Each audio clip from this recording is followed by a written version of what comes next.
ସଂସଦ ବିଚାରଧାରା ବିଭାଗ ମୟୂରଭଞ୍ଜ ଜିଲ୍ଲା ଶାଖା। ଆମ ପ୍ରକୃତି ଆମ ସଂସ୍କୃତି ଶୀର୍ଷକ 54ତମ ଇ ପାଠଚକ୍ର ମାଳା। ଆଜିର ଇ ପାଠଚକ୍ର ମାଳାରେ ଉପସ୍ଥିତ ସମସ୍ତ ମାନ୍ୟଗଣ୍ୟ ବ୍ୟକ୍ତିବିଶେଷଙ୍କୁ ସ୍ୱାଗତ ଏବଂ ମୋର ଭକ୍ତିପୂତ ପ୍ରଣାମ ତଥା ଶୁଭେଚ୍ଛା। ଆଜିର ସଭାକୁ ଆଗେଇ ନେବା ପୂର୍ବରୁ ସର୍ବପ୍ରଥମେ ଶ୍ରୀଯୁକ୍ତ ଚକ୍ରଧର ସାହୁ ମହୋଦୟଙ୍କୁ ଅନୁରୋଧ ରଖିବି ସେ ଓଙ୍କାର ଧ୍ୱନି ଉଚ୍ଚାରଣ କରିବେ। ଶ୍ରୀଯୁକ୍ତ ଚକ୍ରଧର ସାହୁ ମହୋଦୟ। ଧନ୍ୟବାଦ ସାର୍। ଆଜିର ଏ ଶୁଭ ସନ୍ଧ୍ୟାରେ ଆପଣମାନଙ୍କୁ ମୋର ଯଥାଚିତ ସମ୍ମାନ।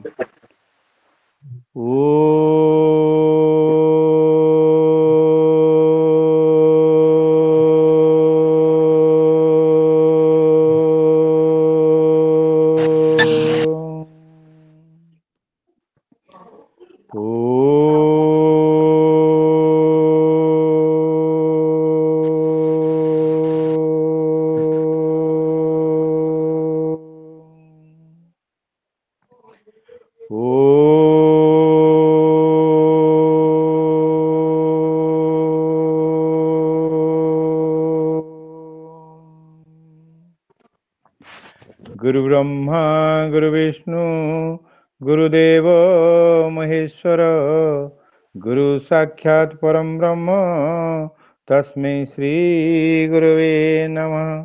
वक्रतुंड महाकाय सूर्यकोटि समप्रभो निर्विघ्नं कुरु मे देव सर्वकार्येषु सर्वदा।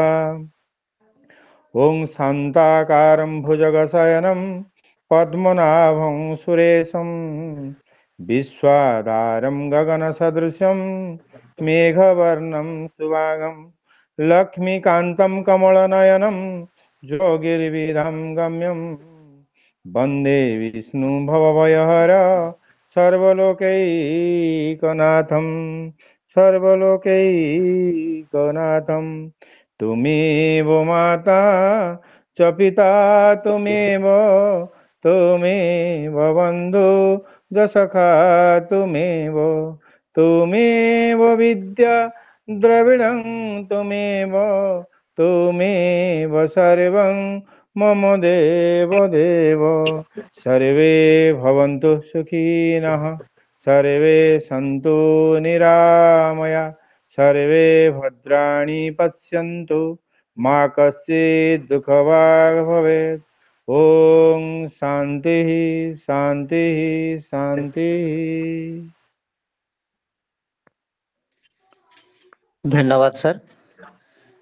तापरे श्रीयुक्त अरुण कुमार पलाई महोदय को अनुरोध रखी से आज विवेक बाणी पठन करेंगे। श्रीयुक्त अरुण कुमार पलाई महोदय। शुभ सन्ध्या। स्वामी विवेकानंद लोक संसदर 54तम इ पाठचक्र रे उपस्थित थिबा समस्त सभ्य सभ्यां को मोर भक्तिपूत प्रणाम। आजिर विवेक बाणी। तुमे ही मो ही तुमे, एहा ही तुमर स्वरूप, ताकु प्रकाश कर। तुमको पवित्र हेबाकु पड़िबो नाही, तुमे पवित्र स्वरूप होई रहियछ। तुमको आउ पूर्ण स्वरूप हेबाकु पड़िबो नाही, तुमे पूर्ण स्वरूप ही अछ। समुदाय प्रकृति जवनिका परी तांकर अंतरालवर्ती सत्य को आवृत करी रखिछन्ति। तुमे जेकोसी सत्चिंता बा सत् कार्य करुछ ताहा जेपरि केवल आवरणटी को धीरे धीरे छिन्न करुअछि एवं सही प्रकृतिर अंतरालरु शुद्ध स्वरूप अनंत ईश्वर प्रकाशित होउछन्ति। स्वामी विवेकानंद ज्ञान जग। धन्यवाद। धन्यवाद सर। आजिर सभा को सभापतित्व करिया पई आमे एभली जने व्यक्तित्व पाइछु जहां कि ये करंजिया माटी तथा मयूरभंज माटी तथा ओडिशा माटी समस्ते जानती किए बा न जने से महान व्यक्तित्व से होचंती करंजिया ब्लॉक रो एबीओ श्रीयुक्त संतोष कुमार मिश्र महोदय एवं अध्यक्ष अछंती मो गाँ परिषद स्वामी विवेकानंद लोक संसद। से सर्वप्रथमे बैसिंगा कॉलेज रे दीर्घ दिन धरी ଅଧ୍ୟାପକ ଭାବରେ କାର୍ଯ୍ୟ କରିଥିଲେ। ତାପରେ ପୁଣି ଚକଖଡ଼ିର ମଣିଷ ଭାବରେ ଶିକ୍ଷକ ଭାବରେ ଜଏନ୍ କରିଥିଲେ। ଶିକ୍ଷକ ଭାବରେ ଜଏନ୍ କରିବା ପରେ ମଧ୍ୟ ସେ ଆମର ଶିକ୍ଷକମାନଙ୍କର ଆଗ ଧାଡ଼ିଆ ବା ଆଗ ଧାଡ଼ିର ନେତୃତ୍ୱ ହୋଇ ସେ ନେତୃତ୍ୱ ପଣିଆ ଦେଖାଇଥିଲେ ଏବଂ ସେ ସଚ୍ଚୋଟ ପଣିଆର ଜଣେ ଉତ୍ତମ ମଣିଷ ଅଟନ୍ତି। ତାପରେ ସେ ଶିକ୍ଷକରୁ ପଦୋନ୍ନତି ପାଇଁ ଠାକୁରମୁଣ୍ଡା ଶିକ୍ଷା କାର୍ଯ୍ୟାଳୟରେ ABO ଭାବରେ ଯୋଗଦାନ କରିଥିଲେ। ତା ପରବର୍ତ୍ତୀ ସମୟରେ ସେ କରଞ୍ଜିଆ ଶିକ୍ଷା କାର୍ଯ୍ୟାଳୟକୁ ସ୍ଥାନାନ୍ତରଣ ହୋଇ ଆସିଛନ୍ତି। ତେଣୁ ଆଜିର ଏହି ସଭାକୁ ତାଙ୍କୁ ଆମେ ପାଇ ସେହି ମହାନ ବ୍ୟକ୍ତିତ୍ୱଙ୍କୁ ପାଇ ଆମେ ସମସ୍ତେ ଅତ୍ୟନ୍ତ ଧନ୍ୟବାଦ ମଣୁଅଛୁ। ତେଣୁ ସେହି ମହାନ ବ୍ୟକ୍ତିତ୍ୱ ଶ୍ରୀଯୁକ୍ତ ସନ୍ତୋଷ କୁମାର ମିଶ୍ର ମହୋଦୟଙ୍କୁ ଅନୁରୋଧ ରଖିବି ସେ ଆଜିର ସଭାପତିତ୍ୱ କାର୍ଯ୍ୟ ତୁଲାଇବେ। ଶ୍ରୀଯୁକ୍ତ ସନ୍ତୋଷ କୁମାର ମିଶ୍ର ମହୋଦୟ। ଧନ୍ୟବାଦ ମଙ୍ଗଳୁ ଭାଇ। ଉପସ୍ଥିତ ସମସ୍ତ ଭଦ୍ର ବ୍ୟକ୍ତି ତଥା ଏହି ମଞ୍ଚର ସମସ୍ତ ଅଧିକାରୀ ତଥା ସମସ୍ତ ଶ୍ରୋତାଗଣ ସମସ୍ତଙ୍କୁ ଆଜିର ଏହି କାର୍ଯ୍ୟକ୍ରମ ଅବସରରେ ବଧେଇ ଜଣାଉଛି। ଆଜି ଆମେ ଏହି ମୟୂରଭଞ୍ଜ ବିଭାଗର 54ତମ ପାଠଚକ୍ର ଅବସରରେ ସମସ୍ତେ ଆମେ ଏକାଠି ହେଇଛୁ। ଆଜି ଡିଜିଟାଲି ଆମେ ସମସ୍ତେ ଯୋଡ଼ି ହେଇଛୁ। ଆମେ ସମସ୍ତେ ଜାଣିଛୁ ଯେ ଆମେ ଯେଉଁ କାର୍ଯ୍ୟକ୍ରମ ଏଇଠି କରୁଛୁ ବିବେକାନନ୍ଦ ଲୋକ ସଂସଦ, ସେ ବିବେକାନନ୍ଦ ଲୋକ ସଂସଦ ବାବଦରେ ଆମେ ସମସ୍ତେ ଅନେକ କିଛି ଜାଣିଛୁ ଏବଂ ଏ କଥା କାହାକୁ ଅଛପା ନାହିଁ। ମଣିଷ ଯିଏ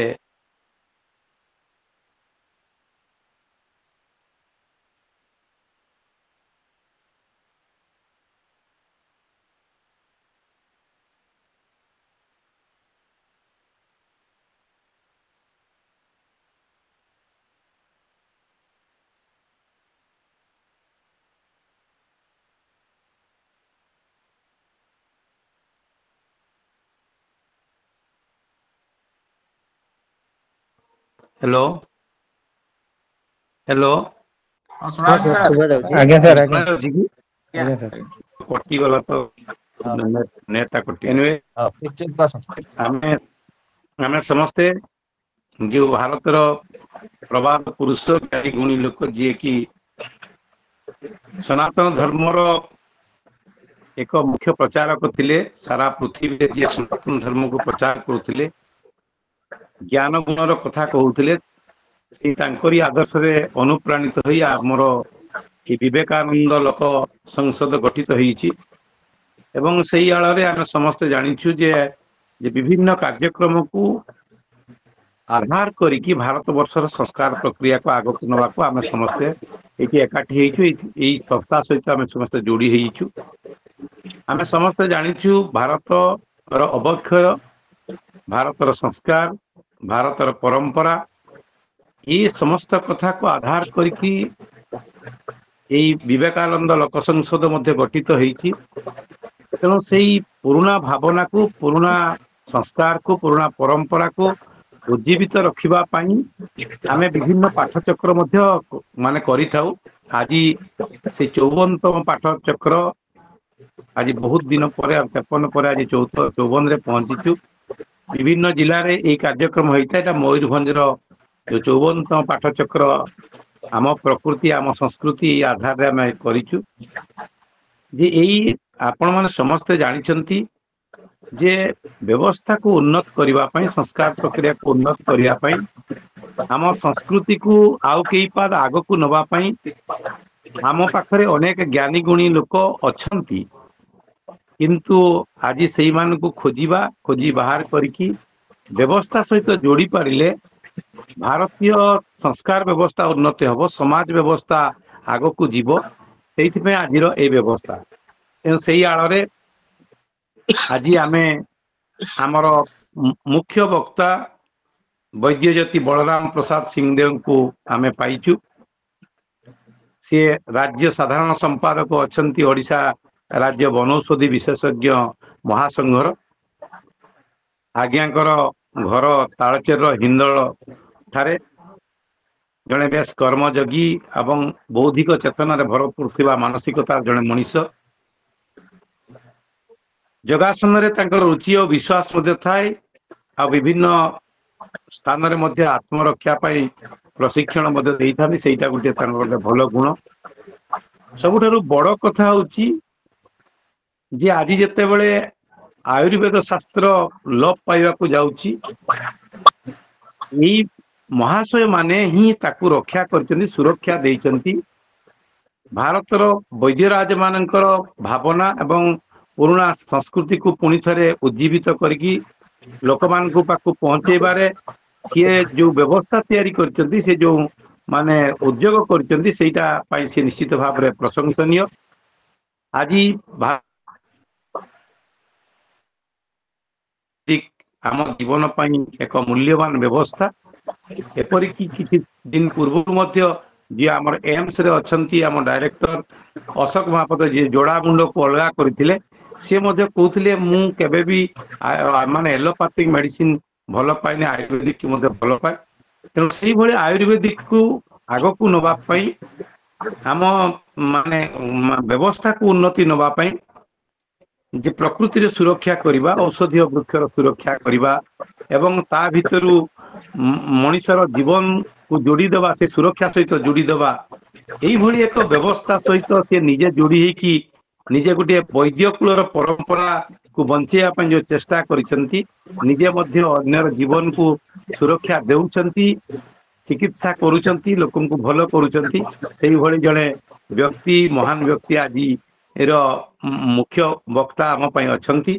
तेणु आम प्रकृति आम संस्कृति सहित जड़ित से भली जड़े महानुभव व्यक्तित्व जी आज आमको शुणेबे पंचभौतिक शरीर तत्व उपरे, से कथा को आम समस्ते आम शुणा। परवर्ती समय आम आमर जहाँ प्रश्न इत्यादि थी आम परिपरिबा एवं समस्ते मिसिकी व्यवस्थार उन्नति करने सहित आम प्रकृति आम संस्कृति को आउ टिके आगको नबा।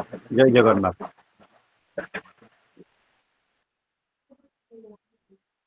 जय जगन्नाथ। उपस्थित समस्त मान्यगण्य व्यक्ति को मोर हृदय प्रणाम जनाऊँ। मु तो आपण तुलन जेहेतु आपण एते बड़ प्रतिष्ठान अनुष्ठान को चलाउछंती, जनसमाज जल कल्याण रे लागि अछंती, सेति पई मु आपण को बहुत धन्यवाद तो दे पारुनी, अंतररु प्रणाम जनाऊँ। आजिर ए दिवस रे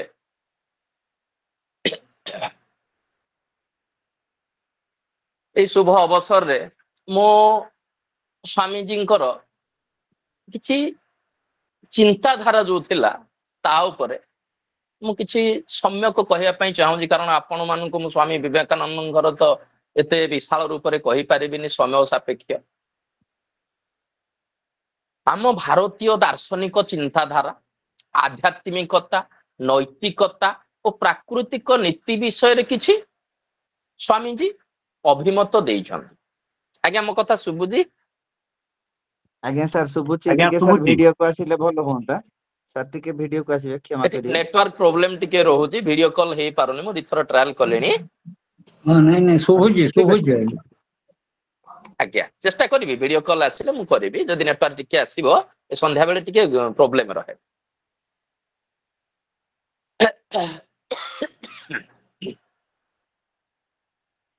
मोर कहबार अर्थ आज आम एठी एक एमिति विषय पर चर्चा करिबा पई एकत्रित होई जे जहा गोटे नुआ जीवन शैलीर निर्माण करिबारे हमकु सहाय्य करि पारिबो। एही शिक्षा आमे पाइछु। एक महान दार्शनिक सन्यासी हिसाब रे जे पश्चिम विश्व को भारतीय धर्म आत्मानुसंधान रो महत्व बुझाई देइथिले, से होछन्ती हमर स्वामी जी स्वामी विवेकानंद। तांकर उद्देश्य बहुत महत्व थिला समाज पाई, अति महत्व, ताकि आम कल्पना बाहर आमे तांकर आध्यात्मिकता हिसाब रे आमर जो मानव शरीर अच्छी ये केवल रक्त मांस शरीर नुहे, आम भितर एक दिव्य शक्ति मध्य रही, से होची आत्मा। आम लक्ष्य होची यही आत्मा को चिन्हिबा, ताहा सह एकाकार हो जिबा। आ गोटे जिनस तांको हिसाब रे जेउठी धर्म अछि सेठी मुक्ति मध्य अछि। धर्म केवल रीति रूप नुहे, धर्म हेउछि निज स्वभाव को जानिबाटा, सत्य प्रेम निर्मलता उपरे कहबार अर्थ आम जीवन लक्ष्य होछि निज आत्मा को जानिबा, सत्य दया रे बंचिबा एवं प्रकृति सह मिसिकिनी रखिबा, शांति रे रहिबा, विश्व को आमर माने शांत सरल उदार दयालु धर्म परायण वार्ता प्रेरण करवा, समस्त को एकचित करवा, एक मन करवा, पृथ्वी रे समस्ते केमिति शांति रे रहिबे तांकर एठी थिला गुटे महत्व चिंतन। आध्यात्मिकता सहित नैतिकता आ कर्म ता भितर रहुछि किछि प्राकृतिक जिनिस। आध्यात्मिकता जीवन मूल अर्थ स्वामी विवेकानंद कहिदिले आम देह नुहे आमे आत्मा, यही आत्मार शुद्ध और विद्या। तांको दृष्टि रे आध्यात्मिकता केवल धार्मिक क्रियाकलाप नुहे, यह हेउछि निज स्वभाव, निज शक्ति, निज आत्मा सह मिसी करिबा एवं समस्तଙ୍କ हिसाब रे कौन पाई आसी अछंती ताकू आमे अन्वेषण करिबा, जानिबा जे एक्चुअली आमे किए। ये होछि तांकर चिंताधारा। कर्म जोगरे कर्मर फल चिंता करिबा, आमे को कर्म कले केमिति तार फल पाइबा ता उपरे भी चिंताधारा करथिले। किंतु आजिर आमर मुख्य सब्जेक्ट होछि विषय वस्तु जे पंचभौतिक शरीर। पंचभौतिक शरीर को तो आमे खाली कहले हब नाही, आमर ब्रह्मांड पंचभूत रे तैयारी, जाकि पृथ्वी जल अग्नि वायु आकाश। जदि ब्रह्मांड पंच महाभूत रे तैयारी, पंचभूत तो नुहे पंच महाभूत तैयारी, सबु शरीर आमर जो चारोटी जीव प्रजाति अछंती पृथ्वी रे, गोटे हला सेदज, गोटे हला उद्भिज, गोटे हला अंडज, गोटे हला जीवनिज। चारोटी जीव जगत भी सेही पंच महाभूत गुण धर्म रे परिचालित, सेतुर मध्य से माने भी तैयारी। से भितरु आमे जेहेतु जन समाज मनुष्य जन्म गोटे दिव्य जन्म, जेहेतु दिव्य ज्ञान मनुष्य पाखे अच्छी, केवल मनुष्य ही ये तीन जगत सहित निज जगत को सुपरिचालित करि पारिबो। सेथिपाई निजको किछि प्रयास करिया पड़ियो, जहा कि समस्तଙ୍କ पाखे परिपूर्ण। जेमिति आपण कहिले जणे जदि महान रहउछंती, जणे शांत रहउछंती, सी भी आम मतरे से भी सेया नुहे। भगवान करिसेंती ओं पूर्ण लिखिसेंती वेदरे ओं पूर्णमदः पूर्णमिदं पूर्णात् पूर्णमुदच्यते पूर्णस्य पूर्णमादाय पूर्णमेव अवशिष्यते। एमिति ब्रह्मांड रे कोनोसी जिंस नाही कि जहा कि पंचभूतर अस्तित्व नाही, सबु जगह भगवान परिपूर्ण करी रखिसेंती। आम जगत रे आमे प्रत्येक जिनस देखु जे हाँ सबु जिनस रे ऊर्जा अछि ऊर्जा अछि ऊर्जा अछि, किंतु शेष रे जेतेबेले आमे जाउजे श्मशान को ना सबुठु निकृष्ट जिनस होछि कोन पाउंस। दुनिया रे सब जिनस पाउंस हो गले सरी गला, किंतु ता भितर भी देखिबे ता भितर भी परिपूर्ण होई किनी अछि पंच महाभूतर पंच तन्मात्रर गुण धर्म, ता भितर संपूर्ण परिपूर्ण होई अछि। भगवान को सृष्टि कोनोसी जिनस संपूर्ण ना। आमर दायित्व है आमे जोग करिबा। जोगर अर्थ नुहे जे खाली बसी कपाल भाती करिबा कि ओलम बेलम करिबा कि कौन से प्रकार अभ्यांग करिबा, सेटा नुहे। जोग अर्थ होउची मिश्रण, आम लैंग्वेज रे होउची मिश्रण, ताकू मिसेइबा होउची जोग। आमर जीवन शैली रे बंचिबा पई हेले आमको पंच महाभूतर पंच तन्मात्रर गुण धर्म को मान्यता दबाकू पड़िबो। जदि आमे प्रकृति को मान्यता दो जे प्रकृति आमको मान्यता दब, नहले प्रकृति भी हमको रक्षा करि पारिबो नाही। सेति प्रथम आम प्रकृति को ही रक्षा करने आवश्यक। जमीती आमर शरीर हूँ गोटे स्थूल शरीर क्या नहीं पंचभूत पंच महाभूत तत्व द्वारा गठित। ता भीतर अच्छी गोटे सूक्ष्म शरीर जहाँकि मन बुद्धि चित्त अहंकार को नहीं सूक्ष्म शरीर तैयारी। तापर रोज गोटे कारण शरीर अविद्या आत्मार अनुभव ये हूँ आमर कारण शरीर। ताकू भी छाड़ी दियंतु आमको शरीर बंचियापाई हेले वर्तमान आम निजकू एकाग्रचित हवा आवश्यक। जदि आम एकाग्रचित हो पारिबा ताले समस्त को आम एकचित अनुबंध करि पारिबा, समस्त को एकत्रित करि पारिबा। सेथिपाई आमर आयु वृद्धि शरीर निरोगीकरण पाई आमे किछि प्राकृतिक चिकित्सा दो जहाँकि आयुर्वेद तो ऋषि मुनि मानकर ऋषि चरक सुश्रुत शल्य चिकित्सक थिले बागभट्ट थिले एमती बहुत महापुरुष महर्षि महामुनि आसी से माने किछि दार्शनिक साथ तांकर प्रैक्टिकल जिनस को से लिखि जाइछन्ति। ता सहित आमर किछि पारंपरिक विद्या रही जहाँकि सेटा गुप्त आकार रे लुकायित ही रही समाज रे ताकू से माने उन्मोचन करि पारि नाहंती किछि। आमे से परंपरागत विद्या द्वारा आमे जन समाज को केमिति निरोग रहिबे आयु वृद्धि हब उन्नति करिवे समाज को गोटे सुसमाज गठन करिवे आमे ता पछरे लागि अछु। एठी कहिबार अर्थ एतिके जिंस जे जने मनुष्य निजे जदि सुस्थ रही पारिबो निज परिवार को सुस्थ रखि पारिबो आ जदि निज परिवार सुस्थ रहिला ताहले हेलो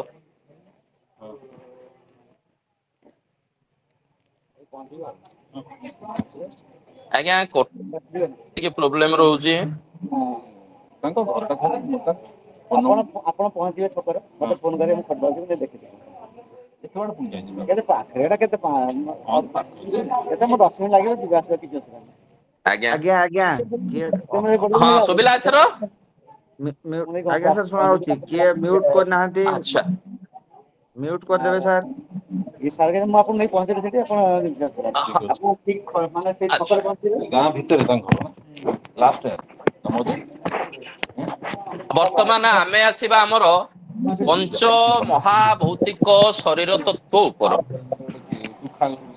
पंच महाभूतर किछि गुण धर्म जानिबा आवश्यक। आमे सदा बेले प्रयास करू जे कोनोसे रोगी हुअंतु कि आम संस्पर्श रे जीए भी आसंतु आमे समस्ते समस्त को निजर आमे तो जेहेतु वैद्य आमे निजे निजर वैद्य तैयारी करिया पई चेष्टा करू समस्त को निजे निजर वैद्य होई पारिले निजे निजर उपचार करि पारिबे सरल रूप रे। आमे प्रथम प्राधान्य देउ आहार विहार तापर आमे औषध को जाऊ ता पूर्वरु पंच महाभूतर किछि गुण धर्म जानिबा आवश्यक।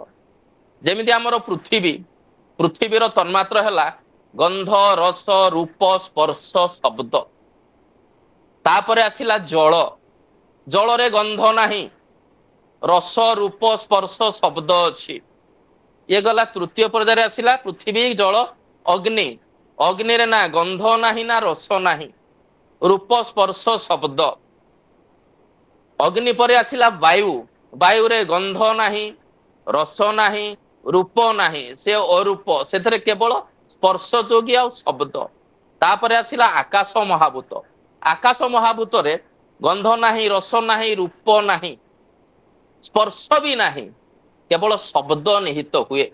एई पंच महाभूत को नहीं आमर ऋषि मुनि माने बहुत पुंखानुपुख रिसर्च कला परे बहुत किछि संसार को दे जाइछंती ताकू आमे अनुकरण करूछु सेही हिसाब रे आमे समाज को माने सुदृढ़ करिया पई चेष्टा करूछु।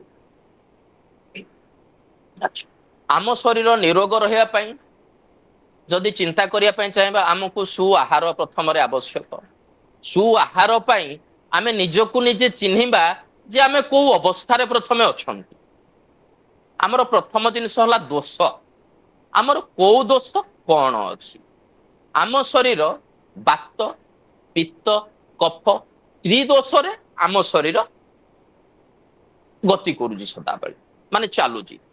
ବାତ ମାନେ ବାୟୁ, ପିତ୍ତ ମାନେ ଅଗ୍ନି, କଫ ମାନେ ଜଳ। ବାୟୁ ଅଗ୍ନି ଜଳ ଦ୍ୱାରା ଆମ ଶରୀର ପରିଚାଳିତ। ଆମକୁ ସେଇ ବାୟୁ ଅଗ୍ନି ଜଳ ଦୀର୍ଘାୟୁ ବି କରିପାରିବ, ରୋଗଗ୍ରସ୍ତ ବି କରିପାରିବ, ପ୍ରାଣହୀନ ବି କରିପାରିବ। ବର୍ତ୍ତମାନ ଆମେ ଜାଣିବା ଦରକାର ଆମ ଶରୀରରେ କୋଉ ଦୋଷ ମାତ୍ରା କେତେ ରହୁଛି। ଉଦାହରଣ ସ୍ୱରୂପ ବାତ ସ୍ୱାଭାବିକ ଆମ ମନରେ ଆସେ, ଯଦି ଜଣେ କହିବ ଜଣଙ୍କର ବାତ ଅଛି, ସେମାନେ କଣ କରନ୍ତି, ଟିକେ ନର୍ଭସ ହେଇଯାଆନ୍ତି କି ଦୁଃଖୀ ହୁଅନ୍ତି ଯେ ମୋର ବାତ ବୃଦ୍ଧି ହେଇଗଲାଣି କି ବାତ ହେଇଗଲାଣି, ତାହେଲେ ମୋର ରୋଗ ହେଇଗଲାଣି। ସେଟା ନୁହେଁ। ଯେମିତି ବାତର ଲକ୍ଷଣ, ବାୟୁର ଲକ୍ଷଣ, ଶରୀରରେ ସମସ୍ତ ରକ୍ତ ସମୂହକୁ ବାୟୁ ଦ୍ୱାରା ନଖରୁ ନାସିକା ପର୍ଯ୍ୟନ୍ତ ସମ ପରିମାଣରେ ତାକୁ ସିଏ ଚଲାଏ। ଇଏ ହେଲା ବାତ ବାୟୁ। ବାୟୁ ହଉଛି ଆମର 25 ପ୍ରକାରର ବାୟୁ।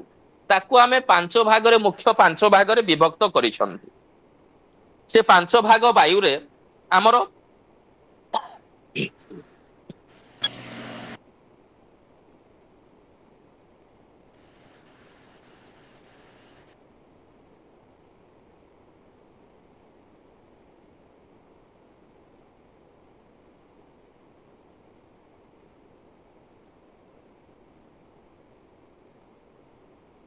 ଆଜ୍ଞା ହ୍ୟାଲୋ ଆଜ୍ଞା ସାର୍ ଶୁଣା ଯାଉଛି? ଆଜ୍ଞା ଶୁଭିଲା? ଏ ନେଟୱାର୍କ ଥରେ ଆଜ୍ଞା କଟି ଆଜ୍ଞା ଯାଉଛି। ଆଚ୍ଛା, ଆମର ଯୋଉ 5 ବାୟୁ ଅଛି, 5 ବାୟୁ 25 ବାୟୁରୁ 5 ବାୟୁକୁ ଆମେ ମୁଖ୍ୟ କରିଛେ। ଗୋଟିଏ ହେଲା ପ୍ରାଣ ବାୟୁ, ଅପାନ ବାୟୁ, ସମାନ ବାୟୁ, ଉଦାନ ବାୟୁ, ବ୍ୟାନ ବାୟୁ। ଏ 5 ମୁଖ୍ୟ ବାୟୁ। ଏ 5 ମୁଖ୍ୟ ବାୟୁ ଆମ ଶରୀରକୁ ସମତା ରକ୍ଷା କରୁଛି, ଆୟୁ ବୃଦ୍ଧି କରିବାରେ ସାହାଯ୍ୟ କରୁଛି, ଆମର ଐଶ୍ୱର୍ଯ୍ୟ ଶକ୍ତି ବୃଦ୍ଧି କରିବାରେ ସାହାଯ୍ୟ କରୁଛି। ଏ ବାୟୁର କାମ ମଧ୍ୟ ଆମର କୁଣ୍ଡଳିନୀ ଶକ୍ତି ଜାଗ୍ରତ କରିବାରେ ମଧ୍ୟ ସହାୟକ। ଏ ମୁଖ୍ୟ 5 ବାୟୁ। ଏମିତି ଏ ବାୟୁ ମଧ୍ୟରେ ନାଗ, କୁର୍ମ, କୃକର, ଦେବଦତ୍ତ, ଧନଞ୍ଜୟ ଏମିତି ବହୁତ ଅଛନ୍ତି। ସେଥିପାଇଁ ତା ଭିତରେ ଆମେ ପଶିବା ନୁହେଁ। ଆମେ ବର୍ତ୍ତମାନ ଶରୀରକୁ ନିରୋଗ ଆୟୁ ବୃଦ୍ଧି କରିବା ପାଇଁ ଚେଷ୍ଟା କରିବା ପାଇଁ ହେଲେ ଆମେ କିଛି ସମ୍ୟକ ଜ୍ଞାନ ଆମ ପାଖରେ ରହିବା ଦରକାର। ଆମର ପ୍ରାଚୀନ ବିଦ୍ୟା ହିସାବରେ ଆମ ଘରେ ଯେତେ ସବୁ ଥିଲେ, ମା ମାନେ ଥିଲେ, ସେମାନେ ବହୁତ ଗୁଣୀ ଥିଲେ। ଗୁଣୀ ଅର୍ଥ ବହୁତ ଜ୍ଞାନୀ ଥିଲେ। ଯେମିତି ଗୋଟେ ପରିବାରରେ 5 ଜଣ ଅଛନ୍ତି, ସେ ଦେଖିବେ ଯେ ମୋର ଗୋଟିଏ ସନ୍ତାନ କୁ ଥଣ୍ଡା ହେଇଛି, ଗୋଟିଏ ସନ୍ତାନର ପେଟ ଗରମ ଅଛି। ସେମାନେ ପ୍ରକୃତିରୁ ଜାଣି ଦଉଥିଲେ, ତାଙ୍କର ଆବଭାବରୁ ଜାଣି ଦଉଥିଲେ। ତାକୁ କୌଣସି ଡାକ୍ତରଙ୍କ ପାଖକୁ, କୌଣସି ବୈଦ୍ୟଙ୍କ ପାଖକୁ ପ୍ରଥମରେ ଯିବାକୁ ଆବଶ୍ୟକ ପଡୁନଥିଲା। ତାଙ୍କର ଗୁଣ ଦେଖି, ତାଙ୍କର ଆମେ ଯେମିତି କହୁଛେ ସିମ୍ପଟମ୍ସ ଦେଖିଲା ପରେ ସେମାନେ ଜାଣି ଦଉଥିଲେ ୟାର ଏଇ ଦୋଷଟି ବର୍ତ୍ତମାନ ବୃଦ୍ଧି ଅଛି।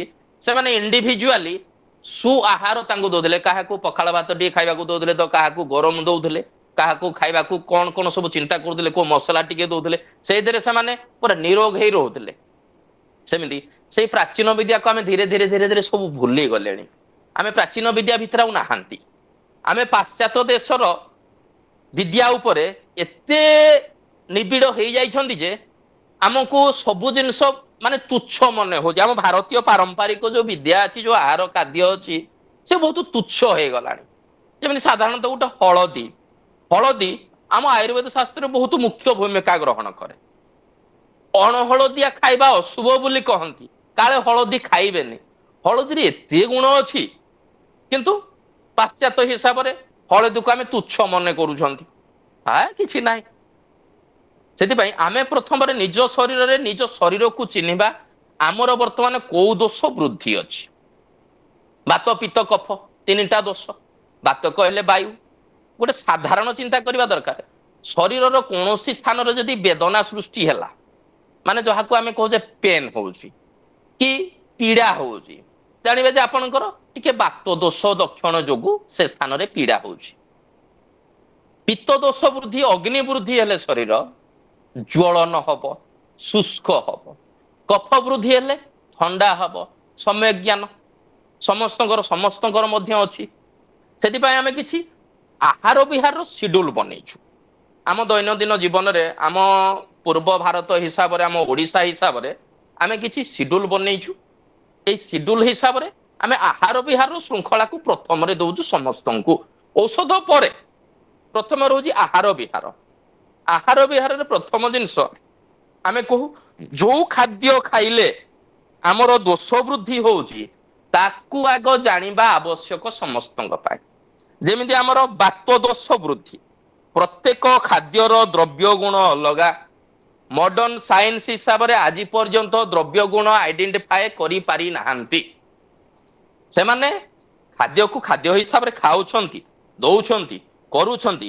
କିନ୍ତୁ ଆହାରର ଯୋଉ ଦ୍ରବ୍ୟ ଗୁଣ ପ୍ରତ୍ୟେକ ଖାଦ୍ୟର ଯୋଉ ଦ୍ରବ୍ୟ ଗୁଣ ତାକୁ ଭୁଲି ଯାଇଛନ୍ତି ଓ ଭୁଲେଇ ମଧ୍ୟ ଦେଇଛନ୍ତି କାହିଁକି ନା ଆମର ପରମ୍ପରା ଜିନିଷକୁ ସେମାନେ ଯଦି ନ ଭୁଲେଇବେ ତାଙ୍କର ବର୍ତ୍ତମାନ ଯୋଉ ଚାଲିଛି ପରମ୍ପରା ତାଙ୍କର ଯୋଉ ବିଜନେସ ଚାଲି ଯାହା ବି ଚାଲି ସେଥିରେ ତାଙ୍କର ହାମ୍ପର ହବ କ୍ଷତି ହବ ସେଥିପାଇଁ ସେମାନେ ସଦାବେଳେ ଚେଷ୍ଟା କରୁଛନ୍ତି କେମିତି ୟାକୁ ଅପଭ୍ରଂଶ କରିବା ପାଇଁ ପାଶ୍ଚାତ୍ୟ ଜଗତ ପୁରା ଲାଗିଛି ଭାରତୀୟ ପରମ୍ପରାକୁ ପୁରା ନଷ୍ଟ କରିବା ପାଇଁ ଆମର ପ୍ରଥମ ଜିନିଷ ହେଲା ବାତ ତିନିଟି ଦୋଷ ଆମକୁ ବଞ୍ଚେଇ ରଖିଛି ପ୍ରଥମରେ ଆମେ ଯିବା ବାତ ଦୋଷ ଉପରକୁ ବାତ ଦୋଷର ଆମର ସ୍ୱାଭାବିକ ଆହାର କୋଉ ଜିନିଷରେ ପ୍ରବଳ ମାତ୍ରାରେ ବାତ ବୃଦ୍ଧି କରେ ଶରୀରରେ ଗୋଟିଏ ହେଲା ମଟର ଡାଲି ବୁଟ ଡାଲି ହରଡ଼ ଡାଲି ସ୍ୱାଦିଷ୍ଟ ହେଇପାରେ କିନ୍ତୁ ଶରୀରକୁ ବାତ ବୃଦ୍ଧି କରେ ଆଉ ଗୋଟିଏ ହେଲା କଖାରୁ ଯୋଉଟାକୁ କଖାରୁ ଆପଣଙ୍କର ମାଖନ କହୁଛନ୍ତି କିଏ କଖାରୁ କହୁଛନ୍ତି କଖାରୁ ବୋଇତାଳୁ ବି କିଛି କହନ୍ତି ମୂଳା ସାରୁ କଲରା ସବୁଠାରୁ କଖାରୁ ଆଉ କଲରା ବହୁତ ବାତ ବୃଦ୍ଧି କରେ ଶରୀରରେ ଯୋଉମାନଙ୍କର ମଧୁମେହ ରୋଗରେ ପୀଡ଼ିତ ଅଛନ୍ତି ସମସ୍ତେ କଣ କରନ୍ତି କଲରା ଜୁସ୍ କଲରାକୁ ବେଶୀ ପ୍ରାଧାନ୍ୟ ଦିଅନ୍ତି ହଁ ଠିକ ଅଛି ମଧୁମେହ ପାଇଁ କଲରା ଆବଶ୍ୟକ କିନ୍ତୁ ଏତେ ମାତ୍ରାରେ ବ୍ୟବହାର କରନ୍ତି ଯେ ମାନେ ତାଙ୍କର ଏତେ ବାତ ବୃଦ୍ଧି ହେଇଯାଏ ଲାଷ୍ଟରେ ଆର୍ଥାରାଇଟିସ୍ ତାଙ୍କର ବାହାରୁଛି ନି ରିପ୍ଲେସମେଣ୍ଟ କଣ୍ଡିସନ ବହୁ ପ୍ରକାର ମାନେ ପୀଡ଼ାନ୍ତକ ବ୍ୟାଧିରେ ପୀଡ଼ିତ ହେଇଯାଉଛନ୍ତି ସେମାନେ କଲରା ଆଉ ଗୋଟେ ହେଲା ଥଣ୍ଡା ପାନୀୟ ଆମିଷ ଭିତରେ ବାତ ବୃଦ୍ଧିକାରକ ଖାଦ୍ୟ ହଉଛି ଗୋଟେ ଚିଙ୍ଗୁଡି ତା ସହିତ ବିହାର ହିସାବରେ ଅତି ଶବ୍ଦ ସାଉଣ୍ଡ ପଲ୍ୟୁସନରେ ବାତ ବୃଦ୍ଧି କରିଦଉଛି ଶରୀରକୁ ପ୍ରବଳ ଯଦି ଥଣ୍ଡା ପାଣି ସ୍ନାନ ବେଶୀ ଥଣ୍ଡା ପାଣି ସ୍ନାନ କଲେ ବି ଶରୀରରେ ବାତ ବୃଦ୍ଧି କରୁଛି ଆମେ ଆଜିକାଲି କଣ କରୁଛେ ଡାଇରେକ୍ଟ ପବନ ଫ୍ୟାନ ଏସି କୁଲର ଲଗେଇକି ସାମ୍ନାରେ ଶୋଉଛେ ଥଣ୍ଡା ପାଇଁ ତୀବ୍ର ପବନ ଶରୀରରେ ବାତ ବୃଦ୍ଧି କରୁଛି ଆଉ ଯଦି ବିଳମ୍ବରେ ନିଦ୍ରା ଗଲେ ତାହେଲେ ଶରୀରରେ ବାତ ବୃଦ୍ଧି କରିଦଉଛି ଆମେ ବାତରୁ ନିରାକରଣ ପାଇବା ପାଇଁ ବାତ ବୃଦ୍ଧିରୁ ନିରାକରଣ ପାଇବା ପାଇଁ ଯଦି ଆମେ ଟିକେ ସଜାଗ ହବା ଆମ ଆହାର ବିହାର ଉପରେ ସେଥିରୁ ଆମେ ଉପଶମ ହେଇପାରିବା ଦ୍ୱିତୀୟରେ ପିତ୍ତ ବୃଦ୍ଧି ସ୍ୱାଭାବିକ ଆମର ଖାଦ୍ୟ ହିସାବରେ ଲଙ୍କା ଗୋଲମରିଚ ରସୁଣ ସୋରିଷ ଚା କଫି ମଦ୍ୟପାନ ଧୂମ୍ରପାନ ମସଲା ଆମିଷ ଦ୍ରବ୍ୟ ଗରମ ସ୍ଥାନ ପ୍ରଖର ସୂର୍ଯ୍ୟ କିରଣ ଏଥିରେ ଆମ ଶରୀରର ପିତ୍ତକୁ ବୃଦ୍ଧି କରେ ତୃତୀୟରେ କଫ ଯୋଉମାନଙ୍କର ଥଣ୍ଡା ଶରୀର କଫ ଶରୀର ତାଙ୍କ ମାନଙ୍କ ଆହାର ହିସାବରେ କଦଳୀ ପଣସ ଆମ୍ବ ତରଭୁଜ କ୍ଷୀର ଦହି ଛେନା କ୍ଷୀର ଜାତୀୟ ଜିନିଷ ମିଠା ବିରି ମିଠା ଫଳ କାକୁଡି ଏଇ ଟାଇପ ଜିନିଷ ଶରୀରକୁ ମାନେ ରୋଗଗ୍ରସ୍ତ କରିଦିଏ ଯୋଉମାନଙ୍କର କଫ ଦୋଷ ବୃଦ୍ଧି ଥାଏ ତା ସହିତ ଆମେ ଗୋଟେ ଜିନିଷ ସଦାବେଳେ ଭୁଲି ଯାଉଛେ ବେଶୀ କ୍ଷତିକାରକ ହଉଛି ଗୋଟେ ଆମର ଗୋଟେ ଆସୁଛି ସୋୟାବିନ୍ ବର୍ତ୍ତମାନ ମାର୍କେଟରେ ସୋୟାବିନ୍ କଣ ମିଲ୍ ମିକର ବଡି କରୁଛନ୍ତି ତାକୁ ଖାଉଛନ୍ତି ସେ ବହୁତ କଫକାରକ ତା ସହିତ ଗୋଟେ ମଇଦା ଜିନିଷ ବର୍ତ୍ତମାନ ଆମ ସମାଜରେ ଖାଦ୍ୟ ଶୃଙ୍ଖଳା ଆଉ ନାହିଁ ଆମ ଯୋଉ ପାରମ୍ପରିକ ଖାଦ୍ୟ ଥିଲା ତାକୁ ବି ସମସ୍ତେ ନଷ୍ଟ କରିସାରିଲେ ସେଥିପାଇଁ ପ୍ରଥମରେ ଆମେ ଚିନ୍ତା କରିବା ଦରକାର ଆମେ କେମିତି ସୁଖାଦ୍ୟ ପାଇବା ଆମେ ଯଦି ହାଇବ୍ରିଡ ଉପରେ ସଦାବେଳେ ନିର୍ଭର କରି ରହିବା ତାଙ୍କର ଉତ୍ସାହ ବଢୁଛି ସେମାନେ ସେଇ ଜିନିଷ ପ୍ରବଳ ମାତ୍ରାରେ କରୁଛନ୍ତି ଆମେ ଆଉ ଚାଷବାସ କରିବା ପାଇଁ ଭୁଲି ଗଲେଣି ସଦାବେଳେ ଆମେ ସଦାବେଳେ ନିର୍ଭର କରୁଛନ୍ତି ବାହାର ରାଜ୍ୟ ଉପରେ ବାହାର ଜିଲ୍ଲା ଉପରେ ଆମେ କିଛି କରିବା ପାଇଁ ଚାହୁଁନାହାନ୍ତି ନିଜ ଶରୀରକୁ ସୁସ୍ଥ ରଖିବା ପାଇଁ ହେଲେ ସଦାବେଳେ ଆମକୁ ନିଜସ୍ୱ କିଛି କରିବାକୁ ପଡିବ ଇଏ ତ ଗଲା ଆମର ନର୍ମାଲି ଆହାର ବିହାର ଉପରେ ରୋଗ ହବାର ଆହୁରି ଗୋଟେ ଲକ୍ଷଣ ଅଛି ଚିନ୍ତନ ମନୁଷ୍ୟର ଆତ୍ମଶକ୍ତି ଯଦି ଦୃଢ ରହିବ ବହୁ ବହୁ ରୋଗରୁ ମନୁଷ୍ୟ ମୁକ୍ତ ହେଇଯିବ ଆମର बहुत प्रकार विद्या तो भारत रे दीर्घायु करिया पई अछि। बेसिकली आम ओडिसा रे थिला 5 प्रकार विद्या। गोटे हला पद वैद्य, सब प्रकार वैद्य, 5 प्रकार वैद्य थिले। पद वैद्य माने मंत्र द्वारा चिकित्सा करूथिले। गोटे हेले गद वैद्य, हलदी जातिर बहुत गुड़िए गछ अछि ता द्वारा शरीर सबु प्रकार रोग को से निवारण करि पारुथिले। पद गले गद गले। तापरे रस वैद्य, रस शास्त्र आमर आयुर्वेद जो गुडा काम को जे क्लासिक मेडिसिन जो औषध दुकान रे जो गुडा मिलुची रस वैद्य रस शास्त्र हिसाब से माने तैयारी करंती सेथरे भी उपशम होई पारंती। विष वैद्य बहुत प्रकार विष को शोधन करी अमृत करी मनुष्य को दीर्घायु करिवारे मध्य सहाय्य करुथिले विष। आ गोटे हला गो वैद्य, गाई क्षीर गाईर क्षीर घी गोबर ए सब को नेइकिनी मनुष्य दीर्घायु हेई पारुथला। 5 वैद्यर समाहार जोउठी थिला से माने वैद्य विशारद कहउथिले। से माने शरीर को निरोगकरण करुथिले। किंतु आमे वर्तमान प्रयास करिबा प्रकृति को आमे केमिति बंचेई रखिबा। प्रकृति को बंचेया पहले आमे समाज प्रकृति को कोन दे पारे आमे किछि दे पारिबानी। आमे दे दे जेनेरेशन वृद्धि करि पारिबा ता सहित आमे वृक्षरोपण करि पारिबा। सेति आमे जो आडे गले जहा कले भी आमे सदा बेले समस्तन को आमे प्रकृति को किछि देई पारुने। जदि आमे प्रकृति को सौंदर्यकरण करिया कि प्रकृतिर सेवा करिया प्रकृति आमर सेवा करिवो ताहले आपण औषधीय वृक्षरोपण करंतु। किंतु आजिकाली आउ से जिनस तो नाही। गवर्नमेंट रो पॉलिसी भी चेंज हेइची। बहुत बहुत बड़ बड़ कंपनी सब जेनेटिकली मॉडिफाइड माने जीएम प्लांट सब हाइब्रिड प्लांट लगेई वर्तमान सबु जगह एते करि देलेनी जहा कि टिके पवन हेले भांगी जाउची राजस्व नष्ट होउची ताकू पुनी सफा करिया ये करिया ऊपर सेतरे औषधीय तत्व आउ नाही। आपण माने जो भात भी खाउछंती आगरु निज बिहन निजे रखी सेइधुरु चाउल करी खाउथिले। किंतु वर्तमान आउ ओरिजिनल बिहन काहारी पाखरे नाही। सबु जेनेटिकली मॉडिफाइड आपण किनी किनी आनुछंती चाष करूछंती किंतु सेथरे आउ से द्रव्य गुण नाही। से द्रव्य गुण को से माने नष्ट करि देलेनी। आउ आमे पाउने जेते पनी परिबा खाउछंती कोन से पनी परिबा रे भी आमे कोन से औषधीय तत्व पाउने। जेमिति हमर तैल मनुष्य पई ए बात कथा पडिबारु आरंभ हला। बात को शांत करिवार गोटे माध्यम होउची तैल। तैल द्वारा बात शांत हेई पारे। मर्दन भक्षण दुईटी उपाय रे। किंतु आम पई सदा बेले सदुपयोगी तैल हला केवल 4टी खाद्य उपयोगी तैल। गोटे हला सोरिष राशि नडिया बादाम ए 4टी तैल छाड़ी देले आ कोनोसी तैल खाद्य उपयोगी नुहे। किंतु वर्तमान समाज रे सब आसी गलानी रिफाइन तेल। रिफाइन रो अर्थ खराब जिनिस को परिष्कार करी करी फिल्टर करी करी दउछन किंतु ता द्रव्य गुण तो परिवर्तन होउनी से तो दूषित रहिला। ता सहित आ गोटे आणुछंती कोन एटा कुंडारू बाहरुची गोटे राइस ब्रान ऑयल ताकू भी लोक माननको माने प्रमोशन करूछंती प्रोत्साहन करूछंती ए जिनिस भलो भलो समस्त रोगग्रस्त होई रहउछंती। वर्तमान समाज रे कोनोसी जिनिस आ ओरिजिनल नाही माने प्राकृतिक नाही सब अप्राकृतिक हेई गलानी सब। सेति पाई आमे जदि समाज को सुधारिया पाई चेष्टा करिवा प्रथम रे आम निजकू निरोग करिवार अछि। जदि आमे निजे सुस्थ रहिबा ताहले हमर मन सुस्थ रहिबो। जदि मन सुस्थ रहिला चिंतन सुस्थ रहिबो। जदि सुचिंतन आसिला हमर सुकर्म करिबा सुफल निश्चित मिलिबो ताहले आमे समाज को परिवर्तन करि पारिबा। आमे जदि आम मानसिक स्तर रे सदा बेले असंतुलन हेई रहिबा वितृष्णा भाव जागृत हबो। जदि शरीर दुर्बल रहिले मन दुर्बल हबो आमको कोनोसी जिनिस रे उत्साह आसीबनी। आमे सदा बेले दुर्बल रहिबा आमे किछि करि पारिबानी। समाज को आमे किछि देई पारिबानी। जेतु निजे तो दंडायमान हेई पारुने सुस्थतार सहित आमे समाज को कोन परिवर्तन करिबा। गोटे सुमन हेले जाई समाज को आमे सुचिंताधारा रे नेई माने सुचारू रूपे संस्कार को बंचेई रखिबा। आपणकर जो विजन अछि आपणकर जो विजन बनेइछंती बहुत महत्वपूर्ण विजन रखिछंती किंतु से विजन को पालन करिया पई हेले सुमन दरकार। सुमन हेले आपन को सु आहार अत्यंत आवश्यक। सुस्थ शरीर आवश्यक। यदि शरीर सुस्थ नाही आपणकर ताहले आपण कोनोसी कर्म रे प्रभावित करि पारिबे नाही काहा। आम प्रकृति आम संस्कृति ଆପଣଙ୍କର ଏଇ ପାଠ୍ୟଚକ୍ର ମଧ୍ୟ ସେଇଆ। କିନ୍ତୁ ଆମ ପ୍ରକୃତିକୁ ଆମେ ଯଦି ନ ସଜାଡ଼ିବା ତାହେଲେ ଆମେ ସଂସ୍କୃତି ଆଡେ ଯାଇପାରିବାନି।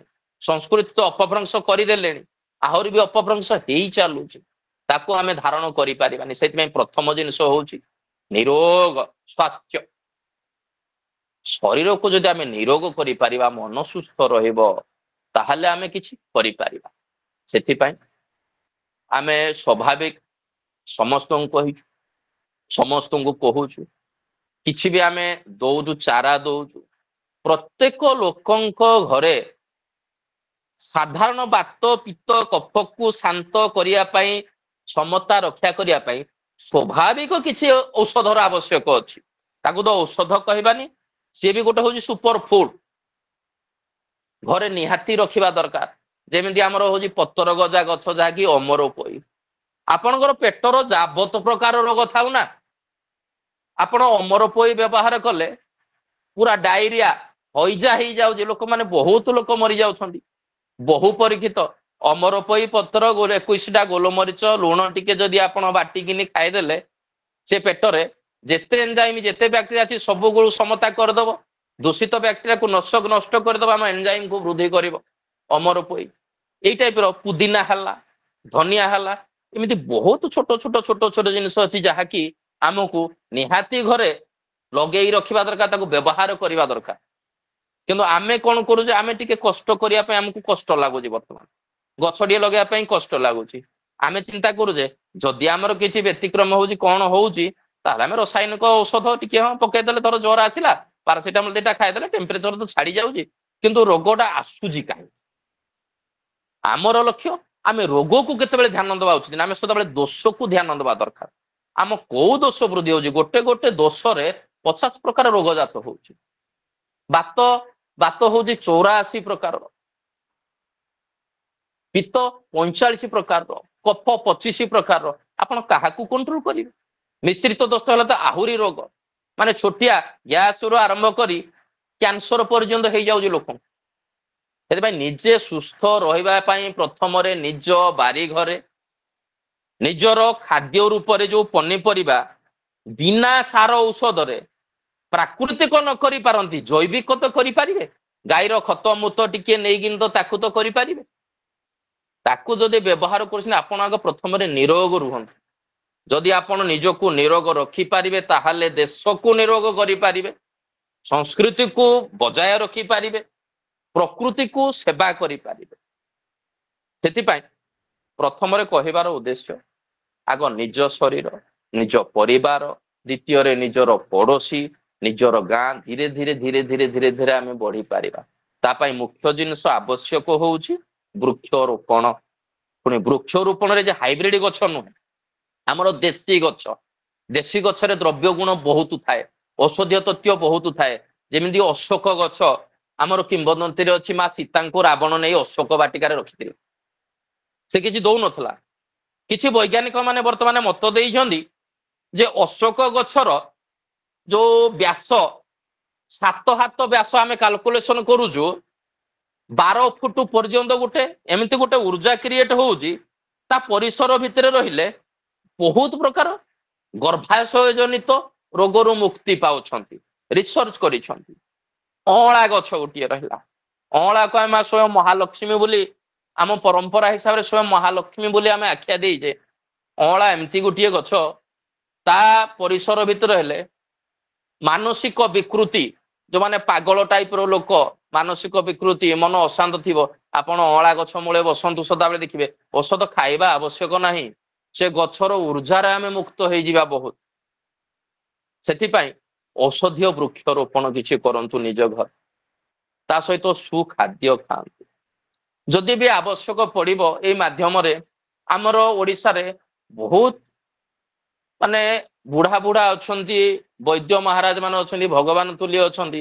ସେମାନେ ସଦା ସର୍ବଦା ପ୍ରସ୍ତୁତ ଅଛନ୍ତି ଜନସମାଜକୁ ସେବା କରିବା ପାଇଁ। କୌଣସି ଜିନିଷ ଆବଶ୍ୟକ ହେଲେ ବି ଆମେ ଆମ ମାଧ୍ୟମରେ ଆପଣମାନଙ୍କୁ ସମସ୍ତଙ୍କୁ ଯୋଗେଇ ବି ଦେଇପାରିବୁ। କୌଣସି ରୋଗରେ ଯଦି କିଏ ଗ୍ରସ୍ତ ହେଇଛନ୍ତି, ଅସାଧ୍ୟ ରୋଗ ବି ହେଇଛି, ତା ପାଇଁ ବି ଆମେ ବି ସହଯୋଗ କରିପାରିବୁ। କିନ୍ତୁ ଆମେ ବର୍ତ୍ତମାନ ପ୍ରୟାସ କରୁଛୁ ସୁଖାଦ୍ୟ, आउ औषध औषध हिसाब से कौन बाह्य रासायनिक औषधीय व्यवहार न करी आपण निज बारी घरे तैयारी करी निजे गछ लगे ता भितर व्यवहार करंतु एई भितर आमर आउ गोटे रोज किंवदंती जेहेतु आमे शरीर तो गला ता सहित आमे आध्यात्मिकता को जदि जोड़िबा मनुष्य शरीर सहित आध्यात्मिकतार भी आवश्यक अछि आम शरीर रे बंचिबा पई हेले 25 भागे 100 भागरु 25 भागे आहार सुआहार आवश्यक आउ 25 भागे विहार विहार माने आमर परिवेश आमर दिनचर्या पूरा 25 भागे आवश्यक रहुछि आउ 25 भागे आमर औषधीय तुल्य खाद्य आउ 25 भागे विश्वास जहाँकि से विश्वास 25 भागे जदि न रहिब जदि आध्यात्मिकता पूर्णता न रहे मनुष्य पाखरे ताहले से 25 भाग विश्वास पूर्ण हेई पारेनी मनुष्य मुक्त हेई पारेनी आध्यात्मिकता हिसाब रे आमर ऋषिमुनि माने लिखि जाइछन्ति आमे किछि गछ देइछन्ति मध्य लिंब बेल तुलसी औषधर जेते गछ हिसाब रे गोटे श्रेष्ठ गछ हला बर गछ कहउछन्ति कि हमर गुळम हिसाब रे सबरु श्रेष्ठ हला तुलसी तुलसी एमिति गोटे गछ से गुटिए गछ रे दुनियार जेते प्रकार रोग से गुटिए गछ रे भी मुक्त हेई पारु किंतु तार विधि पूर्वक जदि करि पारिबे आपण सदा सर्वदा निरोग रही पारिबे तुलसी गछ पित्तवर्धक थंडानाशक ठीक अछि किंतु सेही गछ मनुष्य को थंडा भी करि पारिबो मनुष्य को गरम भी दे पारिबो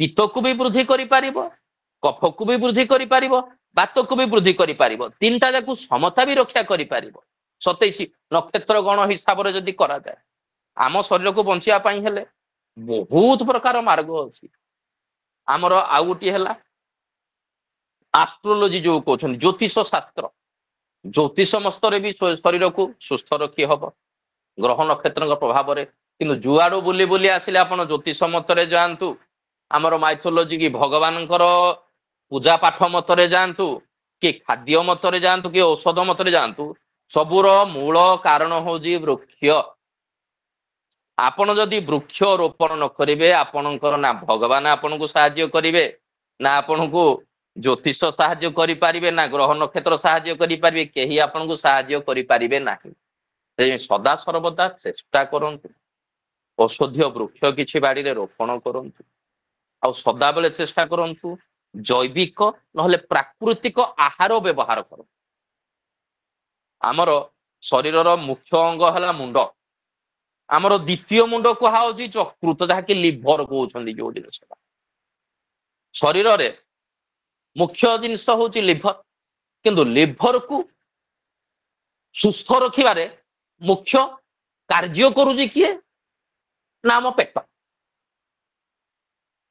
आमर जदि आहार विहार कि सु आहार जदि आमे व्यवहार न करि आमर जदि हजम क्रिया ठीक न होउजी ताहले आमर लिभर दुर्बल होउजी यकृत दुर्बल होउजी जदि यकृत दुर्बल हैला शरीर रोगग्रस्त धीरे धीरे धीरे धीरे रोगग्रस्त हो जिवे एदि पई शरीर रे जहार आहार पक्व होउजी पाक होउजी किमा आमे जोडा कहू हजम परफेक्ट होउजी भल भाव रे जहार खाद्य हजम हला ताहले तार मल मूत्र झाल त्याग सरल हो जाए कौन प्रकार विघ्न रहे जार मल त्याग मूत्र त्याग परफेक्ट अच्छी भल अच्छी ताहले तार 90 भाग रोग पड़ेला आउ जो 10 भाग रोग रोजी सी आमर परिवेश जलवायु जलवायु आउ किछि विहार पाई आम शरीर रोगग्रस्त हुए से आम सदाबले समस्त उपदेश दौचु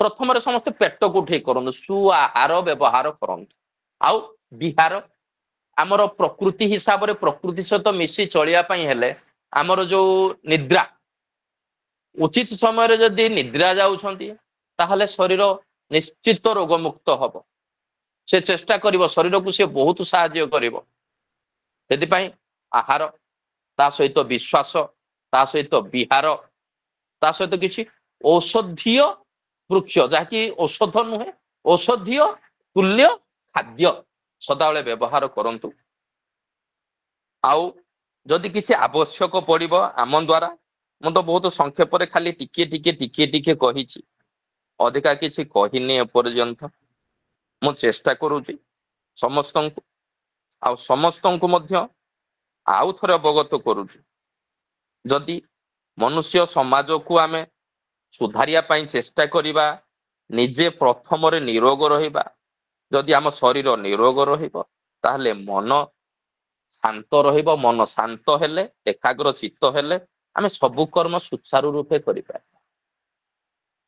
किछि जदि आमर साहाय्य आवश्यक आम कहबे आमे सेवा करिया पई सदा बेले प्रस्तुत अछु आपनक पाखरे जगत पाखरे आउ जदि किछि प्रश्न अछि जदि कोनोसी देरे अति आवश्यक अछि आपण मते किछि प्रश्न भी करंतु मु चेष्टा करिबे आपणकर उत्तर देबा पई साहाय्य करिया पई सेवा करिया पई आमे सदा बेले प्रस्तुत अछु मु आजिर एतिकी कहि मो तरफरु मु एतिकी वक्तव्य देली वर्तमान समय भी हे गलानी 7:52 हे गलानी बहुत कम समय अछि ए भितरे आपण चेष्टा करंतु जदि मु आउ कोन करि परिबी आपणक पई कोनोसी विषय ऊपर जदि आपण जानिया पई चाहुछंती आपण माने निजस्व हिसाब रे कुहंतु मु सेही हिसाब रे उत्तर रखि जय जगन्नाथ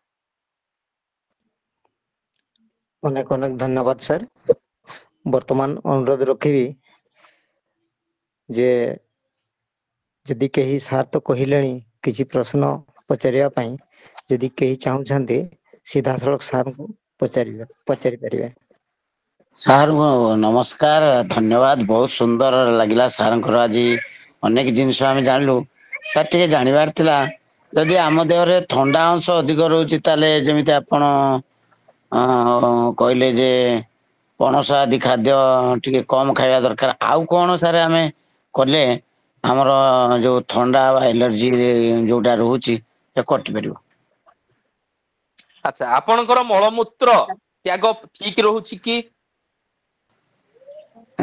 सार टिके बेले बेले माने मल त्याग थरे जगह दी थर जीवाक पड़ुछि सुनंतु प्रथम जिनस हला मल रोध हबार कारण होउछि बात बायु आमर जदि खाद्य ठीक से हजम न होउछि ताले मल रोध हबो जोडा कहंती कोष्ठकाठिन्य हबो काହାର अति मल त्याग मध्य हुए ग्रहणी दोष हुए बुझि पारुछंती सदा बेले चेष्टा करंतु आपण सु आहार खाया पाए जदि आपणकर थंडा दोष रहउछि आमे गोटे सुंदर जिनिस एटे कहउछि आमर किछि व्यक्ति अछंती सदा बेले थंडा रहे ज्योतिष मतरे किछि अछि आध्यात्मिक हिसाब रे जो मानकर थंडा शरीर ज्योतिष माने बहुत प्रेस्क्राइब करते विष्णुंकर पूजन कर बुझी पारुछंती आज्ञा आज्ञा सर विष्णु पूजन कर जदि विष्णु प्रसन्न हेले आपणकर शनिपातिक दोष नष्ट हो जाए ये भितर बहुत साइंस रोचे भगवान तो अच्छा आमे तो जानू न देखि पारिले मध्य अनुभव करूछु जेतु सृष्टि करिसंती गोटे सुंदर भाव रे प्रोटोकॉल बनेगिनी करिसंती विष्णु को पाखरे आमे जो भोग लगांती आमे विष्णु को कोन अर्पण करंती तुलसी पत्र आपण जदि दैनंदिन जीवन रे सबुदिने तुलसी पत्र सखाळु खाई पारिबे ताहले जदि आपणकर सबुदिने थंडा व्याधि रहउजी आपणको थंडा व्याधि रो आपणको मुक्ति मिलि जिवो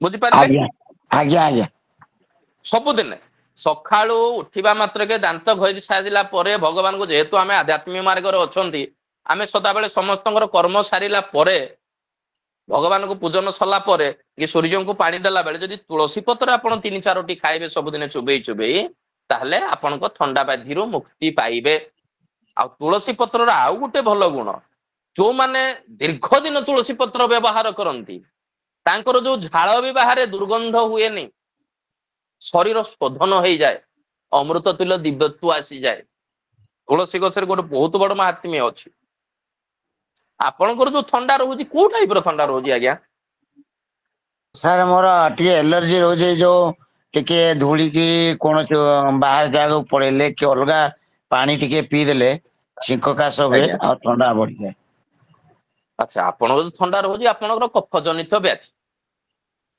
आपण खाद्य हिसाब रे मु जो कहली ପାକଲା କଦଳୀ ଖାଇବେନି, ଭଜା କଦଳୀ ଖାଇପାରିବେ।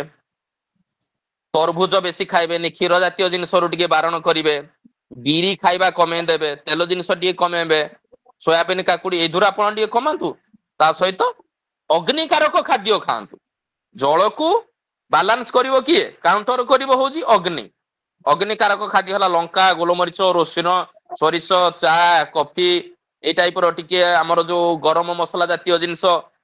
ତାଠୁ ଆହୁରି ବଢିଆ ଜିନିଷ ଶୁଣ୍ଠି, ପିପଳି, ଗୋଲମରିଚ, ଯାହାକି ଆମ ଆୟୁର୍ବେଦ ଶାସ୍ତ୍ରରେ କହନ୍ତି ତାକୁ ତ୍ରିକଟୁ। ଜାଣିପାରିଲେ? ଶୁଣ୍ଠି, ଆଜ୍ଞା ପିପଳି ଆଉ ଆଜ୍ଞା ଗୋଲମରିଚ। ଯଦି ଆଜ୍ଞା ଆପଣଙ୍କର ସଦାବେଳେ ଥଣ୍ଡା ରହୁଛି, ମାନେ ଆମେ ଖାଦ୍ୟ ହିସାବରେ କହୁଛୁ ଆଜ୍ଞା, ଆମେ ଔଷଧ କଥା କହୁନୁ ସମସ୍ତଙ୍କୁ। ଆମର ଫାଷ୍ଟ ହେଲା ଖାଦ୍ୟ। ସେ ଖାଦ୍ୟରେ ଆପଣ ଶୁଣ୍ଠି, ପିପଳି, ଗୋଲମରିଚ ଟିକେ ଆପଣ ଗୁଣ୍ଡ କରିଦେବେ, ତାକୁ ଭାଜିବେନି, ଗୁଣ୍ଡ କରି ରଖିଦେବେ ସମାନ ଅନୁପାତରେ। ଧର ଶୁଣ୍ଠି 100, ଗୋଲମରିଚ 100, ପିପଳି 100। ସବୁଦିନ ଆପଣ ତରକାରୀ ପତ୍ରରେ ଟିକେ ଟିକେ 2 ଚିମୁଟା ଲେଖାଏଁ ମିଶେଇ ଖାଆନ୍ତୁ, ଦେଖିବେ ଧୀରେ ଧୀରେ ଧୀରେ ଧୀରେ ଆପଣଙ୍କର ଥଣ୍ଡା କଟିଯିବ। ବହୁତ ଧନ୍ୟବାଦ ସାର୍। ଆଜ୍ଞା ସାର୍ ସୋରିଷ ତେଲର ଉପାଦେୟତା ଅଛି ନା ହବ ନା ନାଇଁ? ଆଜ୍ଞା। ସୋରିଷ ତେଲର ଉପାଦେୟତା ଏ ଥଣ୍ଡା ପାଇଁ? ସୋରିଷ ତେଲ ତ ଅଗ୍ନିକାରକ, ଥଣ୍ଡା ପାଇଁ ସୋରିଷ ତେଲ ବି କାମ ଦବ। ସୋରିଷ ତେଲକୁ ରସୁଣ ଆମ ସମସ୍ତେ ଆଗରୁ କରି ଆସିଛନ୍ତି ମଧ୍ୟ। ଯଦି ଥଣ୍ଡା ରହୁଛି ମ୍ୟାକ୍ସିମମ୍, ସୋରିଷ ତେଲ ରସୁଣ କଡ଼କଡିରେ ମାନେ ତାକୁ ପାକ କରିଦେ, ପାକ କରିନି ପାଦରେ ଯଦି ମାଲିସ କରିବେ ତାହେଲେ କିଛି ଥଣ୍ଡା କାଟିବ। କିନ୍ତୁ ସୋରିଷ ତେଲ ରସୁଣ କଣ କରେ ନା ପେଟକୁ ଗରମ କରେ। ସୋରିଷ ତେଲ ରସୁଣ ଥଣ୍ଡା କାଟିବ, କିନ୍ତୁ ଟିକେ ପେଟ ଗରମ କରିବ। ଯଦି ପାଣି ଟିକେ ଅଧିକା ପିଇବେ ତାହେଲେ ସୋରିଷ ତେଲ ରସୁଣ ପ୍ରେସ୍କ୍ରାଇବ କରିହବ ଆପଣଙ୍କୁ। ଦୋଷ ହିସାବରେ ବ୍ୟବହାର କରାଯାଏ। ଅଦା ସାର୍ ଅଦା ତ ଅଦା ଶୁଣନ୍ତୁ, ଆମର ଥଣ୍ଡା ପାଇଁ ଅଦା ବି କାମ ଦବ, କିନ୍ତୁ ଅଦା ସବୁ ଜାଗାରେ ବ୍ୟବହାର କରାଯାଇପାରେନି। ମାନେ ଦୋଷ ହିସାବରେ ଅଦାକୁ ବ୍ୟବହାର କରାଯାଏ। ଅଦା ଆପଣ ତରକାରୀ ପତ୍ରରେ ସବୁଥିରେ ପକେଇକି ଖାଇପାରିବେ। ଯଦି ଥଣ୍ଡା ରହୁଛି ଖାଲି ଅଦା ନ ଖାଇ ବାସଙ୍ଗ ଗଛ ଜାଣିଛନ୍ତି? ହଁ ବାସଙ୍ଗ। ବାସଙ୍ଗ ପତ୍ର ଆମେ ପ୍ରାୟ ପ୍ରେସକ୍ରାଇବ କରିଦଉ ଥଣ୍ଡା ଯୋଉମାନଙ୍କର ଛାଡୁ ନଥିବ। ବାସଙ୍ଗ ପତ୍ର ରସ, କାରଣ କଫ ବୃଦ୍ଧି ହେଲେ ଯଦି କଫ ରହୁଛି, ବାସଙ୍ଗ, ଅଦା ଆଉ ମହୁ ପାଞ୍ଚନ ହିସାବରେ। ବାସଙ୍ଗ ପତ୍ର ରସ ଅଧା ଚାମଚ, ଅଦା ରସ ଅଧା ଚାମଚ, ମହୁ ଅଧା ଚାମଚ କି 1 ଚାମଚ ମିଶେଇକିନା ଆପଣ ଖାଆନ୍ତୁ। ଆପଣ ଥଣ୍ଡା, କାଶ, କଫ, ଶ୍ୱାସରୁ ଆପଣ ମୁକ୍ତି ପାଇବେ। ଆଉ ବାସଙ୍ଗ, ଅଦା, ମହୁ ଖାଇଲେ ଆପଣଙ୍କର କେବେ ହେମୋଗ୍ଲୋବିନ କମିବାକୁ ଦବ। ଆମର ଯୋଉମାନେ ସିକଲିନ ପେସେଣ୍ଟ ରହୁଛନ୍ତି, ମ୍ୟାକ୍ସିମମ୍ ଯୋଉମାନେ ପଇସା ଖର୍ଚ୍ଚ କରିପାରୁନାହାନ୍ତି, ଯାଇପାରୁନାହାନ୍ତି, ତାଙ୍କ ବାଡିରେ ଆମେ କହିଦଉ ବାସଙ୍ଗ, ଅଦା, ମହୁ, ସେ ସଦାବେଳେ ଲଗେଇକି ତାଙ୍କର ଖାଉଛନ୍ତି, ବାଲାନ୍ସ ହେଇକି ରହୁଛି ତାଙ୍କର। ଶନିପାତ ବ୍ୟାଧିରୁ ମୁକ୍ତି ପାଉଛନ୍ତି ସଦାବେଳେ। ସକାଳୁ ସାର୍ ଉଷୁମ ପାଣି ଟା ପିଇଲେ କିଛି ହବନି? ଉଷୁମ ପାଣି ଆଜ୍ଞା ଗରମ ପାଣି, ସକାଳୁ ଉଷୁମ ପାଣି ଟା ପିଇଲେ ଉଷୁମ ପାଣିର କିଛି ଉପକାରିତା ହବ ନା ନାହିଁ? ହଁ, ସକାଳୁ ଆପଣ ଉଷୁମ ପାଣି ପିଅନ୍ତୁ, ଚଳିବ। ଉଷୁମ ପାଣି ସକାଳେ ସନ୍ଧ୍ୟାରେ 2 ଟାଇମ ଆପଣ ପିଇ ପାରିବେ ଉଷୁମ ପାଣି। କିନ୍ତୁ ଉଷୁମ ବୋଲେ ବେଶୀ ଗରମ ନାହିଁ, ଯାହାକୁ କୁହାଯାଏ ଆମ ୱାର୍ମ ୱାଟର, ଯୋଉଟାକୁ ନଖ ଉଷୁମ କହନ୍ତି। ହଁ ହଁ, ସେ ନଖ ଉଷୁମ। କିନ୍ତୁ ଥଣ୍ଡା ପାଣି ପିଇବେନି ବେଶୀ। ଯଦି ଥଣ୍ଡା ରହୁଛି ଯୋଉମାନଙ୍କର, ବେଶୀ ଥଣ୍ଡା ପାଣି ପିଅନ୍ତୁନି, ନର୍ମାଲ ୱାଟର ବ୍ୟବହାର କରନ୍ତୁ। ଯଦି ବେଶୀ ଥଣ୍ଡା ହଉଛି ଟିକେ ଉଷୁମ ପାଣି ପିଇବେ। କିନ୍ତୁ ଆଜ୍ଞା, ଯେମିତି ଆମର ସମସ୍ତଙ୍କର ଫିଙ୍ଗର ପ୍ରିଣ୍ଟ ଟା ଡିଫରେନ୍ସ, ସେମିତି ସମସ୍ତଙ୍କର ଶରୀରର ଗୁଣଧର୍ମ ପରିବର୍ତ୍ତନଶୀଳ। ଏକ ନଥାଏ କାହାର। ସମସ୍ତେ ନିଜ ନିଜ ହିସାବରେ ଯେତିକି ଆପଣଙ୍କର ଶରୀର ସହ୍ୟ କରୁଛି, ଆପଣ ସେଇ ହିସାବରେ ବ୍ୟବହାର ନିଜେ କରିପାରିବେ। ନିଜ ଉପରେ ନିଜେ ପ୍ରୟୋଗ କରି ଦେଖିବେ ଆପଣ କେତିକି ଉଷୁମ ଆପଣଙ୍କ ଶରୀର ସହ୍ୟ କରୁଛି। କିନ୍ତୁ ଉଷୁମ ପାଣି ଏତେ କ୍ଷତିକାରକ ନୁହେଁ।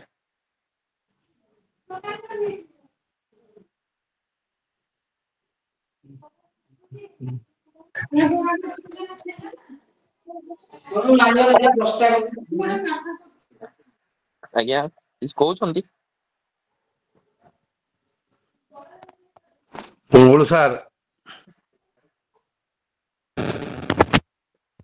ମଙ୍ଗଳୁ ସାର୍। ଧନ୍ୟବାଦ ସାର୍।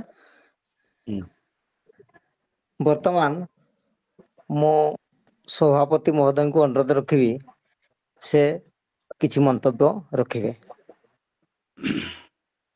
ଶରୀର ମାଧ୍ୟମ ଖଳୁ ଧର୍ମ ସାଧନମ୍, एई न्याय रे गोटे सुस्थ शरीर आमको सर्वदा धर्म साधन रे साहाय्य करिथाय। तेणु आमे समस्ते किपरि आमर शरीर भल रहिबो सेई बाबदरे निश्चित सचेतन हवा। ए बाबदरे आमको वैद्य ज्योति बलराम प्रसाद सिंहदेव महाशय अनेक कथा आमको कहिसेंती। आमर सुस्थ खाद्य अवस्था, शृंखलित जीवनचर्या आ हाथ पांतरे मिलुथुवा चिकित्सा को व्यवहार करिकी आमे केमती गोटे सुस्थ जीवन बितेई पारिबा एवं ए सुस्थ जीवन हेले आमे समस्ते निजर धर्म मानव धर्म केमती सहजरे पालन करि परिबा। सेतिपई अनेक कथा हमको कहिसेंती।